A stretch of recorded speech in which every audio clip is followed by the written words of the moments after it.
So good morning. I see already some participants connected to the Zoom webinars.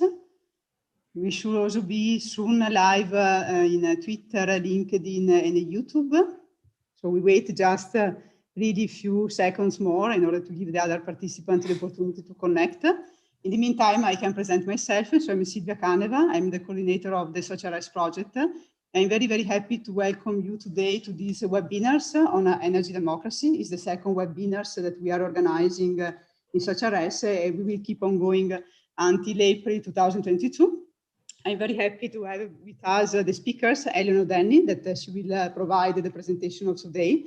But before introducing her, I just want to keep you in, let's say, in the waiting room, right? in this waiting space to give the possibility for few seconds more to have also the participant from the Zoom. We should also be live. Let me check in LinkedIn. Yes, also in Twitter and YouTube. If we can broadcast also from these channels. Okay, so let's wait a few seconds more, Eleanor, just to be on time at 1 o'clock. Yeah, absolutely. Yes. So just for information to the participant in Zoom, thanks that you kept your camera off and then you have muted yourself. After the presentation of Eleanor, we will give you the possibility to make your question. And you can, of course, switch on the camera and also your microphone, of course. We have organized this with Zoom in order to have this interactive possibility with the participant. Okay, now is 1 o'clock, so we can really start. So I said, as I said before, welcome to the second webinars of the SocialRES project. Today, the topic will be a behavioral aspect on energy democracy. I'm very happy to welcome here Eleanor Danley, that will be the speakers of today. So as I said before, for the participant in Zoom, please keep your camera off, your microphone off during the presentation of Eleanor. Then you will have the possibility to ask her all the curiosity that you have about the cooperative and behavioral aspect. We are broadcasting these webinars in Twitter, YouTube, and LinkedIn. So for the participant on these channels, you still have the possibility to interact with us. You just need to write your comment, your question in the comment that you have either in Twitter, YouTube, or LinkedIn. And then our colleague, they will direct me directly your question in the chat here in Zoom. So we really wanted to have this interaction also with the channels that are not Zoom today. So, as I said, I'm very happy now to welcome Eleanor Danley to these webinars. Eleanor is a professor in economics at Trinity College Dublin. She was a fellow of the university. Her research interests lie in energy, behavioral, experimental economics, and she has published widely in this area. So you can just check, if you Google, you will find really a lot of important, relevant articles about Eleanor.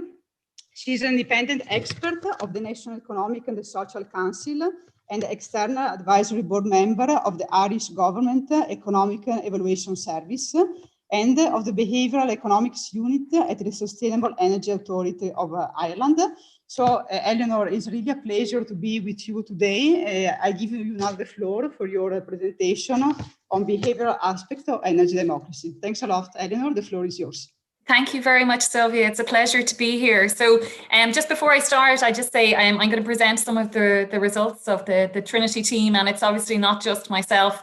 There's two others as part of the Trinity team. So before I start, I'd just like to thank Hang Shan-Wu and James Carroll for all their work that went into the research that I'm going to present today. So let me just share my screen. So I am going to talk about the research that we undertook around the behavioural aspects of engagement with energy cooperatives. We conducted a cross-country study, so I'm going to talk you through the kind of methodology that we used and the countries that we studied and some of our findings. just a quick overview of my short presentation. So I'll start by giving you a quick overview of the SocialRES project, of which Sylvia is coordinator and I'm a partner.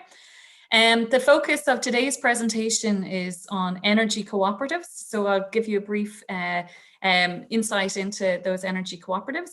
I'll explain the research that we did and our key findings, and then give you a teaser as to what's coming next from the Trinity team in the SocialRES project.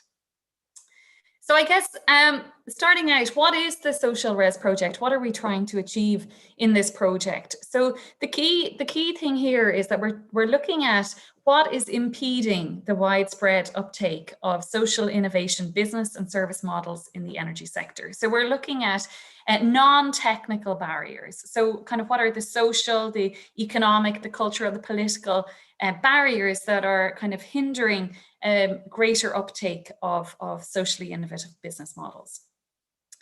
I suppose the motivation for this study, and in particular the motivation for our work in this study, it comes from I suppose the renewable energy targets, and you know, there's a growing appetite for social engagement in kind of localized energy projects and getting the community and citizens involved in the development of renewable energy in an attempt to meet EU targets for renewable energy.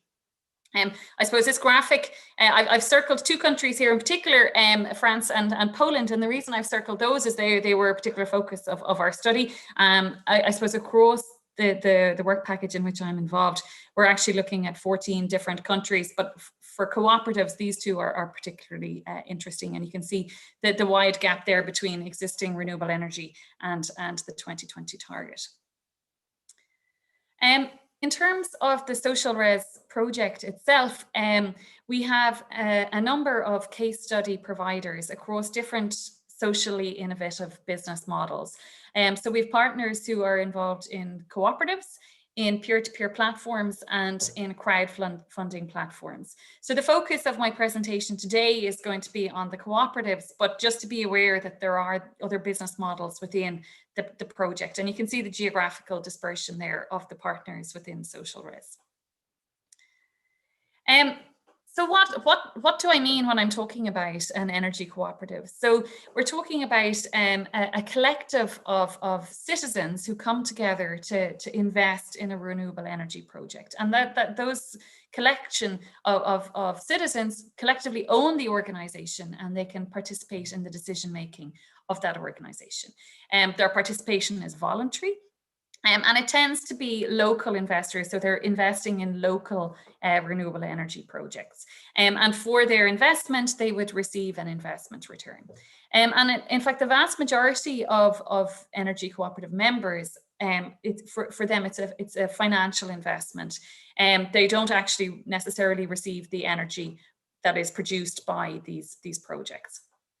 However, sometimes it is also the case that the members can receive energy, electricity through the cooperative as well.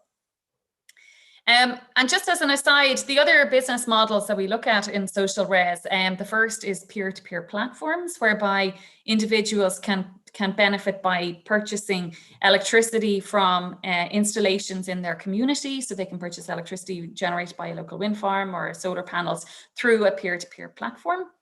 And the crowdfunders look at pooling small amounts of money from a large pool of interested investors to invest in renewable energy projects. And we have a number of funders as part of the SocialRES project. But as I said, for today, we're going to concentrate on the results from the cooperative business model.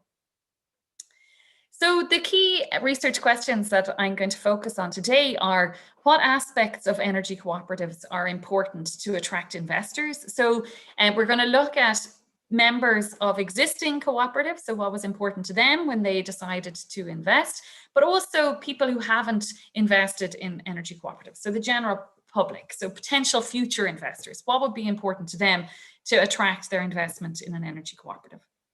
And we want to look at how do cooperative members, so if you like early adopters to these socially innovative models, how do they differ from the general public? So I'm going to present the results of these 2 research questions today. So what did we do in this particular piece of research? Well, we conducted 2 large surveys on energy cooperatives across Europe. The first survey was across 5 European countries, and that was with the general public. We asked them about their attitudes and their preferences to energy and environmental issues, and then specifically around energy cooperatives. And we include in that a discrete choice experiment, and I'll explain a little bit more about that in a few minutes. And the second survey that we conducted was with existing customers or existing members of energy cooperatives, and that was in collaboration with our case study providers within the SocialRES project. So we were, it was the same survey that we sent to the general public, that we sent to the members of the cooperative, so that we can compare the kind of attitudes and preferences and motivations of the 2 different cohorts. So in terms of the steps the research took, so the first thing we had to do obviously was to design the surveys, and then we were sending them to multiple different European countries. So translate the surveys, distribute them, analyze the results, and analyze the data and write up the results. So in terms of designing the surveys, just to give you a quick flavor of what sort of things we asked about in the survey. So obviously we had an introduction, and then we had some warm-up questions to get the participants in the survey kind of engaged in the survey. We then conducted a discrete choice experiment, which I'll explain momentarily. We asked them about their investment motivations and barriers, if they'd any experience to date that was particularly relevant for those who are existing members. Attitudes to the environment, attitudes to demand side management, and then we also gathered demographic and energy characteristics. So I've mentioned that the surveys also included what we call, it's a behavioural experiment called a discrete choice experiment. And in a discrete choice experiment, we present the people who are participating in the survey with a choice. And in this case, it was a choice between 2 energy cooperative projects, and we asked them to choose which one they would prefer. So here is an example of a choice that participants were asked to make. So they were asked to pick between Energy Cooperative Project A and Energy Cooperative Project B. And you can see these projects differ across a number of different attributes. And the attributes are listed on the left-hand side there. So they differ in terms of their annual return, the type of renewable energy project that is being proposed, solar or wind. The amount of CO2 that would be reduced by the project per annum, the size of the project, the scale of it, the location. So whether it was in your region, in your country, or outside your country, and the minimum investment amount, minimum duration, so how long you had to invest for, and the number of annual meetings capturing, the number of participatory meetings capturing the extent to which you could get involved in the decision-making of the cooperative. So we designed these discrete choice experiments, and we chose those attributes and the levels of those attributes. So the different values that they can take. So we designed those in collaboration with our case study providers. So our participants in our survey would be presented with what we call a choice set like this, and they pick their preferred project. And we'd ask them to make a choice similar to this 8 times. So each time the levels, the values of these attributes would change. And they make this choice 8 times. And and then when we gather the data, we can work out how the relative importance of each of these characteristics in their decision making. And I will present the results of that in this presentation. So obviously the next step, the 5 countries that we are considering in this cooperative study were Germany, France, Sweden, Spain, and Poland. So we translated the entire survey and the discrete choice experiments into the local language in each of those countries, and then distributed it within those countries. So for the general public sample, we hired a professional panel company to distribute it so that we would achieve a representative sample in each case. So we've got 600 citizens from the general public surveyed in each of those countries. And those surveys are representative in terms of age, gender, and geographical regions within those countries. And for our cooperative member sample, we engaged with our case study partners, and they distributed the survey to their cooperative members. And we received almost 260 responses to our survey from existing cooperative members. So let's have a look at first of all, at some of the differences between the kind of characteristics of the respondents to the general public survey versus those from the cooperative members. So what we can see here at a glance is that our cooperative members tend to be a little bit older. They tend to be more educated. So the percentage here is the percentage of people that have a degree after high school. So we can see that the cooperative members tend to be higher educated, tend to have higher average income, are more likely to be female. And we can see a big difference in terms of their climate concern or climate awareness. So almost double double the number of people who were cooperative members expressed that they were extremely concerned about climate change versus those in the general public. And we see that cooperative members are more likely to be left-leaning in terms of their political attitudes. In terms of their kind of energy behavior, we see cooperative members are more likely to already own an electric vehicle or a hybrid car. They're more likely to have smart controls for their heating, and they're more likely to be kind of conscious or aware of when they consume their electricity, and are more likely to kind of actively control their electricity demand. So I suppose that gives us a kind of an introduction to, I suppose what we can see from those two slides is that there is definitely some differences between early adopters, early engagers in cooperatives and the general public. So what I'm going to turn to now is some of our results from the discrete choice experiment to look at, well, what are the aspects of a cooperative project that are valued by potential investors, and does this differ between the general public and cooperative members? So again, this is our discrete choice experiment. We asked people to make this choice 8 times, and we've got 600 responses per country and 5 different countries. I'm gonna walk through this graphic a little bit slowly, but just to explain. So what we're looking at here is what we call in behavioral economics willingness to accept. And so what we're looking at here is how much of an annual return would you be willing to accept or willing to forego in order to achieve one of these characteristics. So the values on the right-hand side, positive preferences, these are things that potential investors positively value. Okay, these are things that they want. The red bars on the left-hand side of that center line are things that they do not want. And these are things that they do not value and for which they want to receive a higher annual return. So for items with the bars on the right-hand side, they would be willing to give up some annual return to get these. For the items on the left-hand side, they would need to receive more in annual return in order to accept these.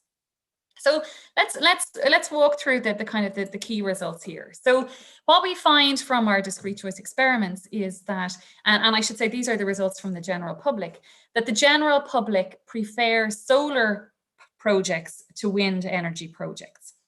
And we see that they are willing to give up almost 2% of annual return in order to get a solar project rather than a wind energy project. Okay, so that's how we interpret this. Okay, so they're willing to give up almost 2% in annual return, so about 1.9% in annual return in order to invest in a solar project rather than a wind energy project.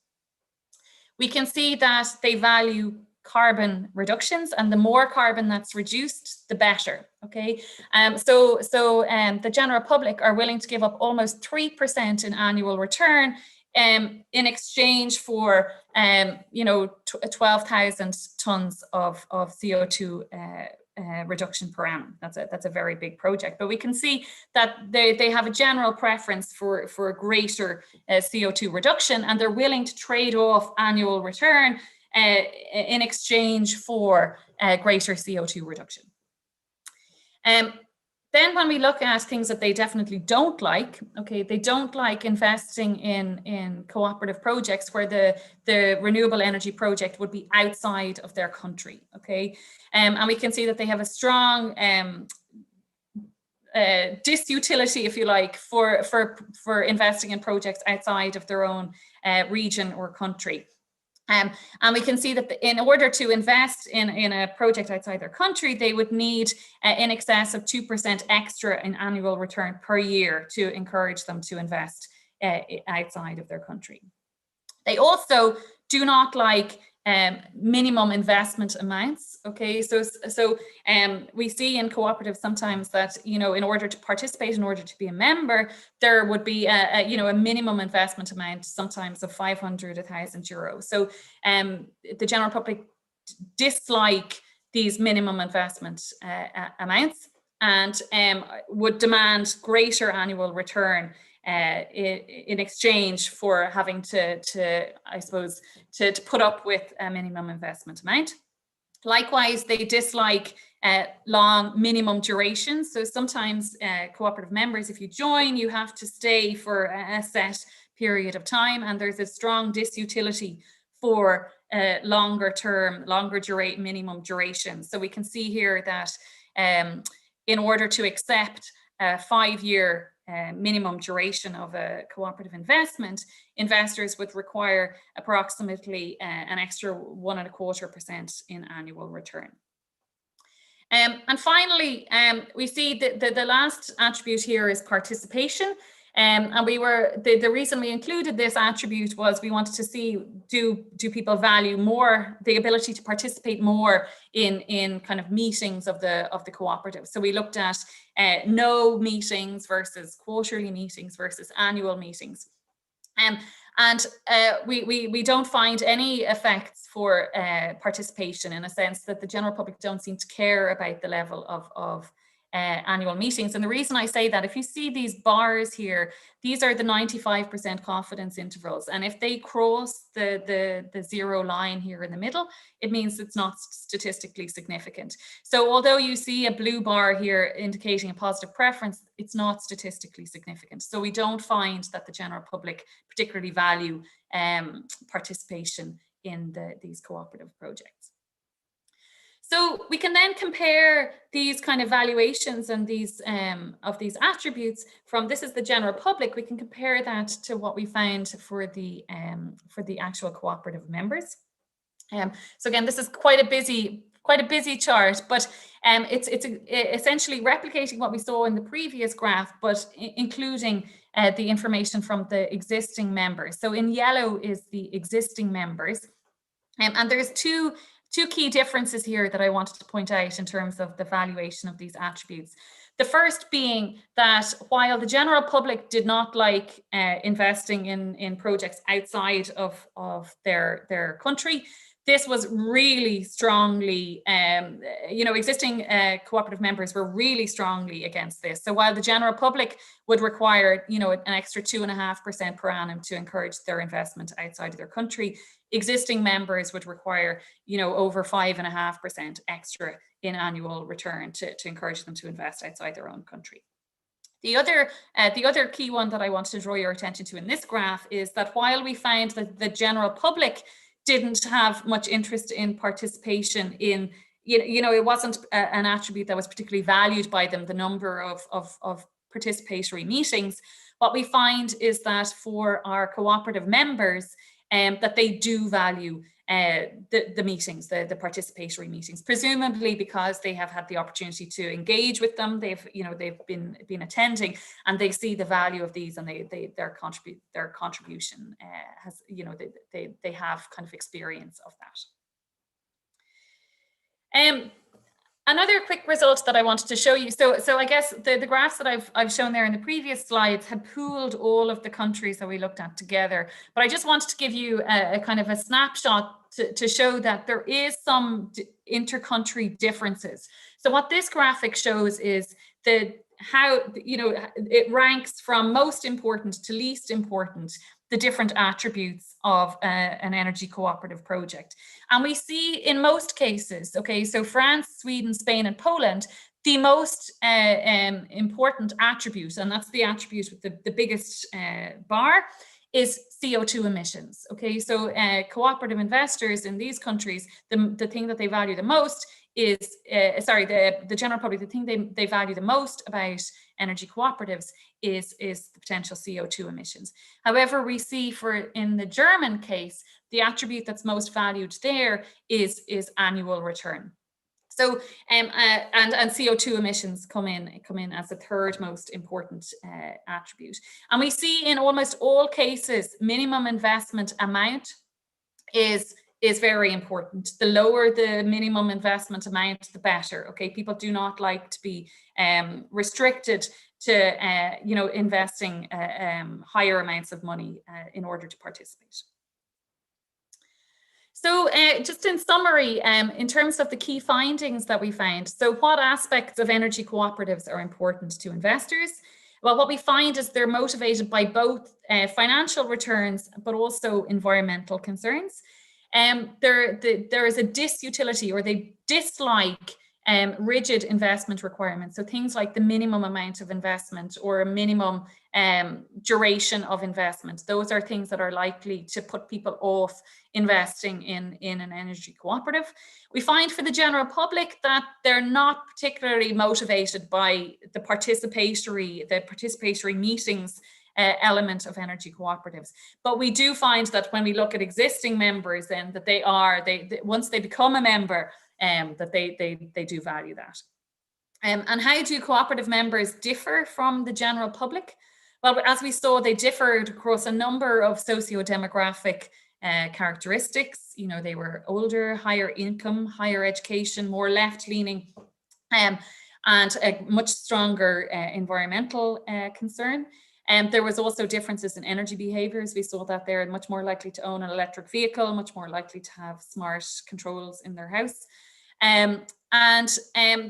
They also differ in terms of their preferences for the actual elements of the energy cooperative. So they value certain aspects slightly differently. And so as we saw, cooperative members have a much stronger opposition to investing in projects that are built outside of their country, and they're more interested in participatory meetings. So in terms of the next steps, what's coming next from this element of the SocialRES project? So the focus of today's presentation was on cooperatives, but we actually conducted similar surveys in a further 8 European countries. And we conducted for 5 countries, you can see them there, for the crowdfunder business model, and for 3 countries for the peer-to-peer platform. And the reason we included the USA there is there is actually more awareness, more I suppose, examples of peer-to-peer platforms in the USA. So we wanted to get that kind of transatlantic comparison there for the peer-to-peer platforms. So the next steps for us are to analyze the data from all of those surveys, and we also conducted discrete choice experiments in each of those cases as well. Something that I didn't mention today is we also conducted some behavioral economics experiments within these surveys. So looking at different framing effects, what is the importance of government involvement? What is do people understand how CO2 is expressed? Do they care about how it's monitored, and elements of trust? So, I mean, we're still at an early stage of the research analysis. So, but I suppose watch this space, and we'll have results from some behavioral economics experiments as well. And then we also have some general survey results. So things like comparing those demographics, those gender, political, socioeconomic characteristics, I think will be really interesting across that broader sample of the 5 countries I presented today, and these further 8 countries here. Okay, so I think I was given 25 minutes, so I think I'm 1 or 2 minutes over, but hopefully not too much. It's perfect. Yeah. It's perfect, Eleanor. So thanks a lot. Okay, perfect. Would you like me to stop sharing? Yes. So we can go back to the Zoom normally. Perfect. Thanks a lot, Eleanor. So we have thanks for this valuable presentation. as you know, we have a new European directive this year for renewable energy cooperative, citizen energy cooperative, community, sorry, but anyhow, cooperative are perfectly in line with this directive. And so your presentation can provide really a very relevant input also in this case. We have already a question from the participant from Zoom, from Chris. Chris, if you want, really you can switch on, sorry, your camera, your microphone, if you prefer. Okay, Chris, I give you the floor directly to you. Thanks for the question. Hi, Sylvia. Hi, Eleanor. Really interesting, and I would like to read more on the details of your research, because it I think it's very relevant. But one of the questions was, you say, so you have the general public and then the RES Coop members, and the RES Coop members were invited to fill out a questionnaire if they were. So maybe not all RES Coop members, so not a representative sample of RES Coop members were in your survey, but those who were motivated enough to actually fill out a survey. Yes, and therefore those might be the ones that are more likely to attend general meetings and so on and so forth. Absolutely, Chris. It's an excellent point.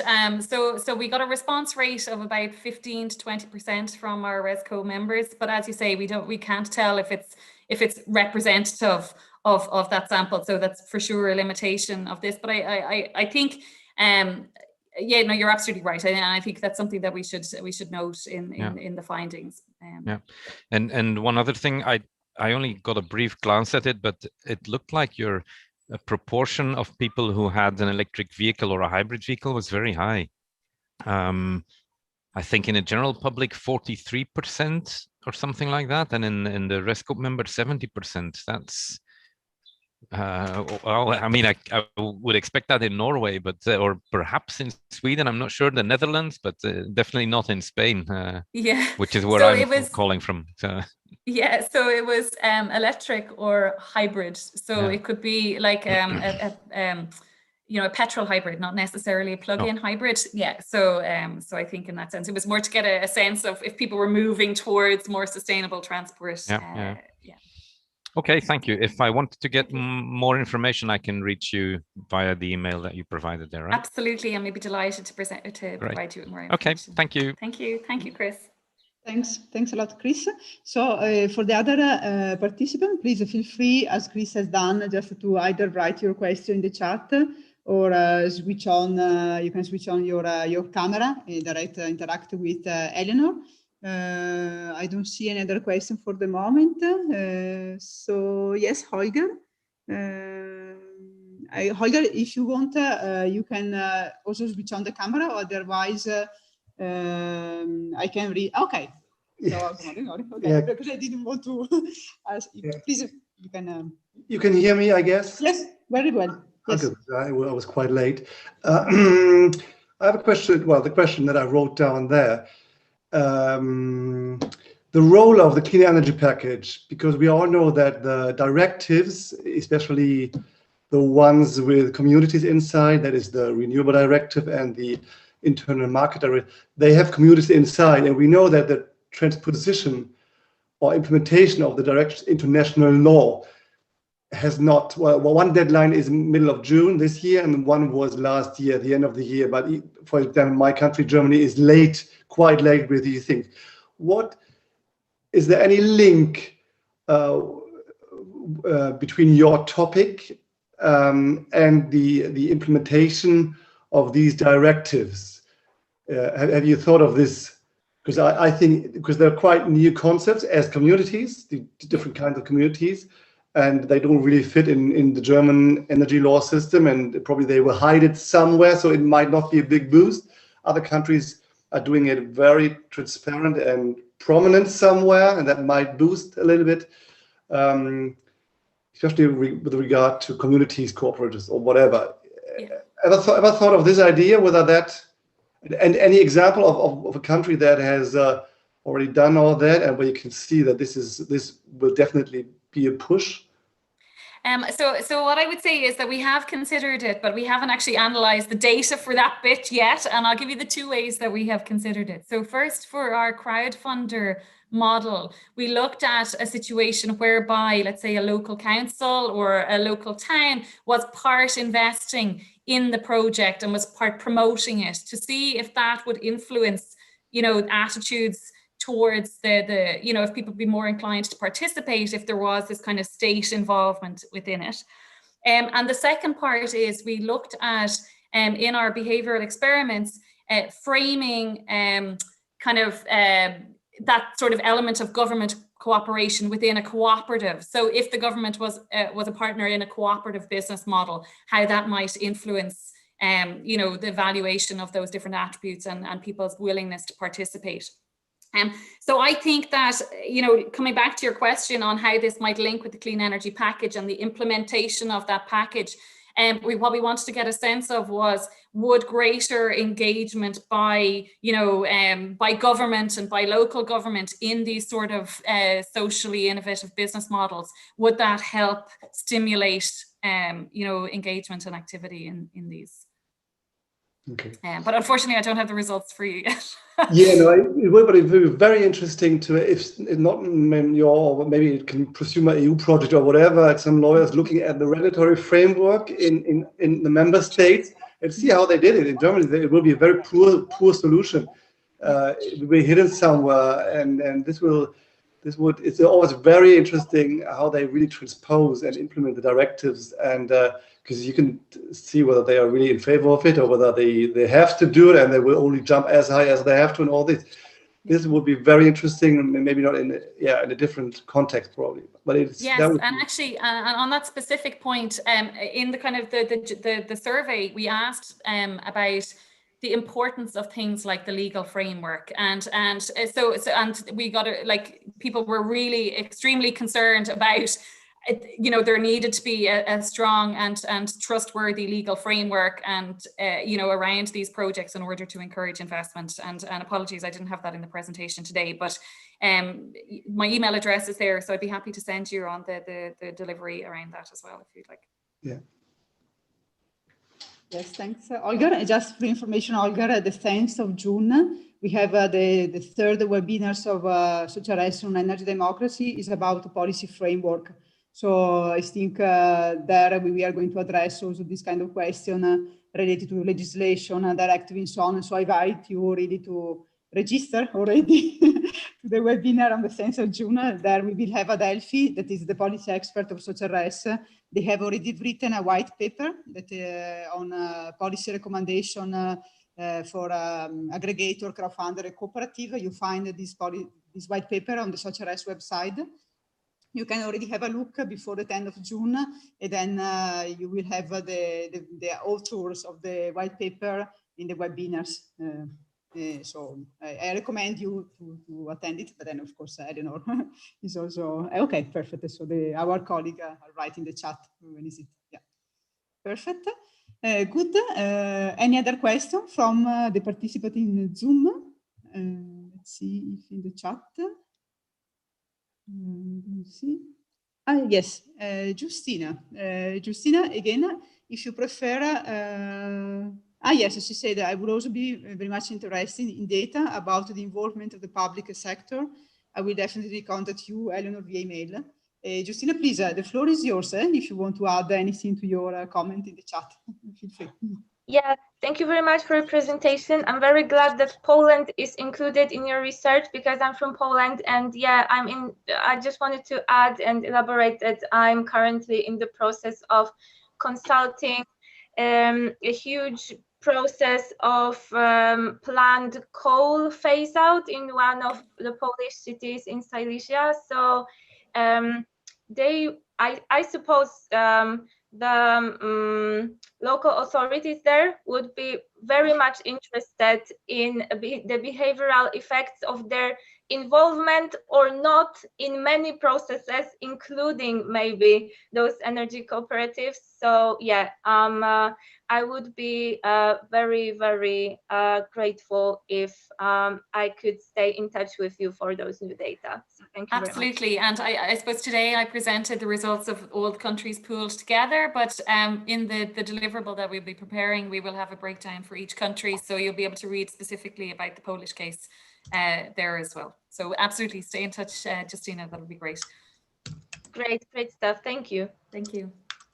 Thanks, Justina. Indeed, yes, I will be very happy if Poland can also use the result of SocialRES. We know that you have a strong production from coal, at least my memory in Poland. And so if you have, the habitants, the citizens from Poland can really benefit from the result of SocialRES would be great, especially with the establishing of energy community that you have also the possibility now with the new directive.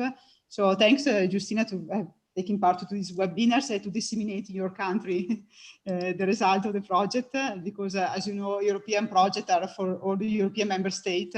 It's very nice, in my opinion, when some good result from some member states can be applied to other member states. So thanks a lot, Justina, for the time for today and being with us. Yeah. You're very, very kind, Sylvia. Thank you. Yeah. And thank you for this series of events. I think I will try my best to join you the next time as well. Perfect. We are very happy for this. We will have a lot of webinars until April 2022.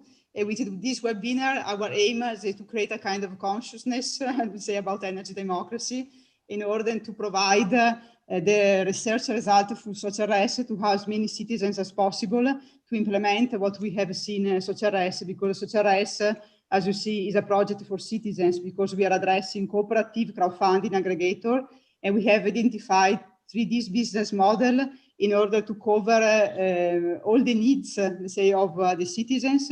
As we have seen from the result from Eleanor, for instance, in Germany, the citizens in Germany prefer to have the financial expert as priority. And then this is usually the reason that is for the investor in crowdfunding, for instance. In cooperative, there is the sense of belongings to the local, to the cities, or the environmental really needs to protect the environment. And so we have seen Spain, Sweden, Poland, and France, the result. And then also aggregation is very important if you are a prosumer. And so thanks a lot again, Justina, for your question.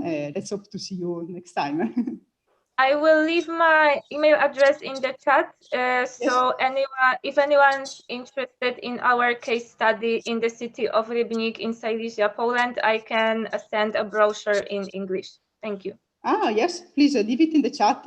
Because SocialRES, we have an advisory board that is open always to new members. So we can really further cooperate in order to be sure that if you are interested in your city, you can really take into account what we are researching in SocialRES with the researcher as Eleanor that you have here today. So please, I will be very happy to get further in contact with you. Yeah, Thank you. You're welcome. Thanks to you. Thanks to you for your time. Okay, any other participant that wants to break the ice from the chat? Let's see. Yes, Holger might yes. add something to his comment. Yeah, just because I'm in touch with the RES group guys from time to time. I always do this kind of disclaimer that that's why I wrote down cooperatives versus single prosumer. We shouldn't mix the attitude of consumers towards cooperatives or communities with their attitude towards engaging as a single person. We know that cooperatives and communities is one way to engage.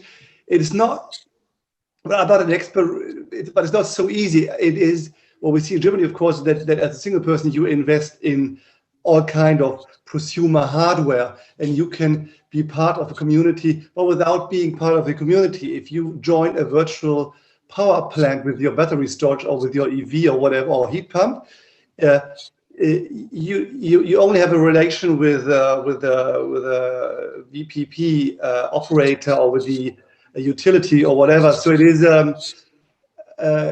maybe a question and a statement as well, that you cannot really compare the attitude towards engaging in energy transition, energy democracy, there will be a place for everything probably, but it will be very interesting to see the share of communities and cooperatives in all this, because this is only one option for me, opportunity to give my flexibility, my hardware, and whatever. And I'm a little bit skeptical whether it is the easiest. Yeah, so far I don't think it is very easy. It is, but there, of course, there is huge potential for single private prosumers on their own, because that's probably, maybe you said in Germany everybody's looking at the numbers. So it's I will use my hardware, my prosumer flexibility. I will monitor it. Maybe in other countries it's a little bit different, but of course there is huge potential everywhere. There are a lot of opportunities for me to invest or to try to make money or make the world better or whatever. Just a general thought of structuring. And absolutely, and I completely agree. And in fact, in this project, we have looked at those two separately. And I'm delighted you asked about the German case, because it is the one country where we have research on the cooperative members, but also that prosumer trading through a virtual power platform. So that is, we will be looking at that, and we'll be comparing the German individuals, if you like, to those in the United States, and also Romania, because through the SocialRES project, we are actually developing a platform to enable individuals to participate in that way. But we have this unique situation for the German case, where we will have the general public for cooperatives, the general public for individual engagement, and then also existing members for cooperatives and people who have existing experience with these platforms. So, okay, good. Yeah, so watch this space, I would say, Holger. Yeah, no, it's very interesting, as you mentioned, the US, because I was, for other reasons, I've been looking at that, because it's not the US, it's 50 states, and they have very different approaches, very interesting ones. So that is always very, very interesting, and it's very useful to compare that and see. I mean, nobody has found the silver bullet yet, and will probably not do so. That will, but yeah, that's a very good approach. I'm looking forward to it. Great, thank you. Yes, indeed, as Eleanor said, the rationale behind the SocialRES is the power of many. So the business models that we are investigating in SocialRES are a business model where you have, let's say, an aggregation of citizens that they want to cooperate, you know, to achieve this energy democracy. So either you have, they are cooperating, let's say, in crowdfunding, even though, of course, in crowdfunding you are alone at home with your computer where you are investing, but you feel a bit that you are part of the crowd. Then you have the cooperative. The cooperative, in my opinion, is the best example for community, of course, because you have the annual meeting, the engagement of the citizen there is very strong. And then you have the aggregator with the prosumer, where again, as you said, Holger, the prosumer is at home. He has an interaction with an aggregator like an ex-Kraftwerk Germany, for instance, is the only one that I know in Germany. But then, of course, does not see the other prosumer connected via internet, via virtual power plant. But in our opinion, we said, okay, let's have a look at all the business model where we have really the power of many. So each small contribution can be really relevant if you have many small contributions, because what is needed now, in my opinion, is not a lot for a few people, but really few small steps from a lot of people, you know, from a lot of citizens, if we really want to achieve the Paris Agreement, and so to really to have a sustainable development in our planet. And so that's why in SocialRES we are really trying with all this business model, thanks to Eleanor, with all this research, to address the needs of the citizens and give them the possibility to choose what if they want. You prefer crowdfunding, cooperative, aggregation. So we really try to support them based on the needs. And these research activities are really relevant to better understand how to further develop this business model is what we are going to do in the second part of SocialRES based on the result for Eleanor. The other research in SocialRES, they are now improving the business model of cooperative, aggregator, and crowdfunding platform. Again, the aim is to better support citizens based on what they prefer, of course, the needs of the citizens. Okay, perfect. Yes, then I see also, yes, Justina just wrote the email, perfect. And Svenja, please, if you want if you have a specific question, please don't, you can just switch on the camera. I'm just reading in the chat. Okay. Okay. Any other question from the participant in Zoom? I would like to raise a question. Thank you so much, Eleanor, for your very nice presentation and the absolutely interesting insights. The results you have demonstrated suggest clearly that the existing customers have quite different profiles compared with the general public. So my question would be, how do we make the general public more engaged with energy initiatives then? So you're absolutely right. And we saw there the differences in terms of, I suppose, demographic differences in terms of income, education, and those kind of demographic ones, but also in terms of attitudes. You know, environmental attitudes, you know, having more electric vehicles and smart controls. So I think there's possibly two different ways we can think about this. We can think of, you know, attracting more of the general public by targeting some of those kind of demographic things. So we saw, I suppose, in the results of the discrete choice experiment that minimum investment amounts are disliked by the general public, and minimum investment durations are disliked. So I think, and oftentimes, you know, it's a credit constraint. People just don't have the spare cash to kind of invest in these things. So if we can reduce the minimum investment amount and reduce the kind of long-term commitment, that will potentially go towards encouraging investment by the general public. You know, if somebody is credit constrained and they can't afford to, you know, do a big investment, let's say in their house in terms of energy efficiency, or perhaps they're a tenant or renting and they have limited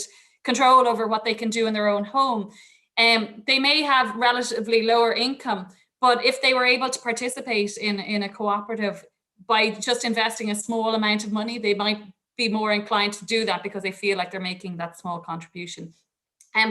On the other side then, in terms of kind of more environmental energy attitudes, I think that's probably, you know, there's an element there of kind of education and awareness, but also I think that there is this kind of sense, well, I certainly pick it up that the climate agenda is becoming more and more a central agenda for the general public. And I do think that over the coming years, through things like the clean energy package, but also in other related policy measures. So things like, let's say, if we look at the transport sector, you know, the phasing out of diesel cars, and certainly in the Irish case, no sales of non-electric vehicle cars from 2030. That's like it's bringing the kind of environmental agenda to the front of people's minds. And I think that once people start incorporating the environment more into their decision making, it will kind of open their eyes to these projects a little bit more. So I think there's things that we can do, if you like, within the cooperative model, and then there's kind of broader educational and kind of attitudinal things that we can do as well. Okay, great. Thank you so much. No problem. Thanks, Sonia. So I renovate again my invitation for those ones following us in LinkedIn, YouTube, and Twitter. Please, you can ask your question in the comments, and then the question will be directed to us internally here in Zoom. If we don't have any other question from the chat, I just would like to ask you something, Eleanor.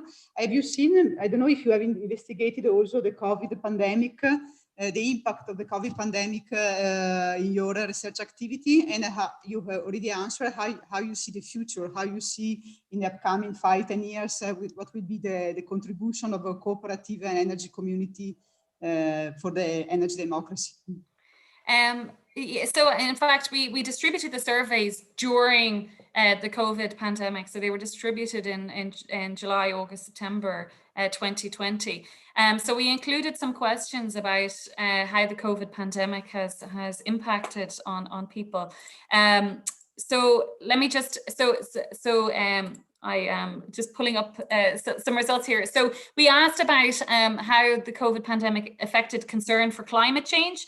And we see that people are slightly more concerned about climate change as a result of COVID, but it's only very slight. But we also asked about how it's affected their savings and investment ability. And we see that people are more likely to it hasn't affected they're slightly more likely to invest more as a result of COVID. But what, presumably because they haven't been spending as much money going to restaurants and holidays or whatever, they have developed this kind of nest egg that they now have and that they can use. What I would also say is that probably COVID has made us value aspects of our community that were limited to us during the COVID lockdown, and the sort of things that we perhaps took for granted prior to COVID, that kind of community involvement and engagement. And this is pure conjecture, it's not something that we looked at in the study, but it's possible that there could be positive spillover effects from COVID when people go back out into the community and kind of get engaged with their community again and kind of support local businesses and kind of get engaged, that there could be a positive spillover into more engagement in these kind of cooperative type projects. Yes, indeed. Thanks a lot, Eleanor, because I was very curious to know also the impact, of course, of this event also on the thoughts of the citizens related to the climate crisis. Great. I was thinking that yes, we can really go to the closing of these webinars. I have seen, of course, in your research activities, you are going to investigate crowdfunding aggregators. So maybe we can have another, if you like, another webinars when you have the result of this research, because it will be very interesting to provide our followers also with the result on this aspect. Indeed, about aggregation is very relevant to take into account USA, because when I think about aggregation, peer-to-peer is the Brooklyn microgrid, those one that I have in my mind. That was one of the first tests for peer-to-peer energy exchange in a city. So it would be very relevant to see the result of your research activities. I don't see any other question from the participant in Zoom. Perfect. Yes, I just would like to thank you at this point. Actually, one maybe. No, thank you. Thank you from Sonia. I just would like to thank you. It's really relevant, as we said, to disseminate as much as we can the result from your research activities in order to have the possibility to involve always more and more citizens in the energy democracy.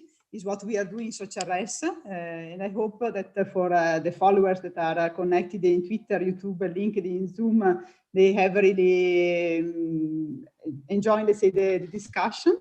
Okay, so we close now the webinars. The webinars will be available also in YouTube, so you can have a look, also in LinkedIn, I assume also in Twitter.